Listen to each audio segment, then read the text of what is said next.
Hello guys, and welcome to another episode of our video.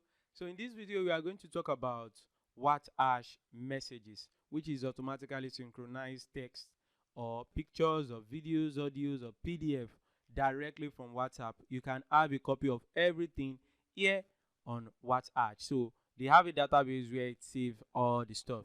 So now what you just have to do is to open your WhatsApp, make sure you are connected. So I pick one of my chats here, and if you notice very well, immediately I over my mouse on any of these things, you can see a save button here or here. So it means the same thing can happen to any of your present chat. If you save the contact or maybe just an ordinary number, or let me just try it with this one, as you can see it's still the same thing. So I choose this guy on before, so I'll just click on the save here. Let's imagine the text is something you can edit it because you really need it. Maybe someone wants to order a specific product from you and you need to know about it. So based on what the person said, you just want to save it. You can assign a tag to it, or we are still going to get to the tag video very soon. So you can actually do that and save the video, save the text. I mean, so you can save the text and it's going to go message saved. Very easy that way. Or you can decide not to put any tag to it if you want, and it's still going to save.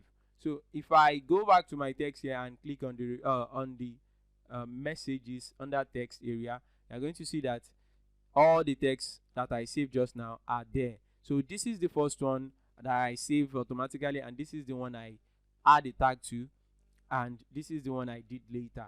Understand what I'm trying to say? So everything is here now. I can easily see it, copy the messages, copy the words, process the order, or do something. With this very simple message, you can have different texts or you can save people's order or anything that you just want to save automatically. Yeah.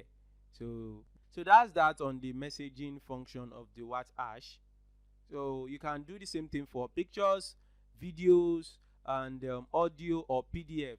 Everything you can do the same function. You can do the same thing for them.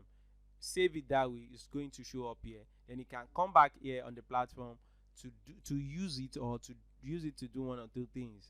Understand what I'm trying to say? So in our next video, we are going to talk about chat here.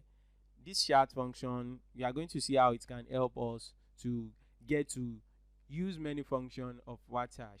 I recommend you subscribe to our channel and subscribe for WhatsApp because it has a lot of features. I'm still going to show you all the pro features which you can never see anywhere. So stay tuned for this video and subscribe.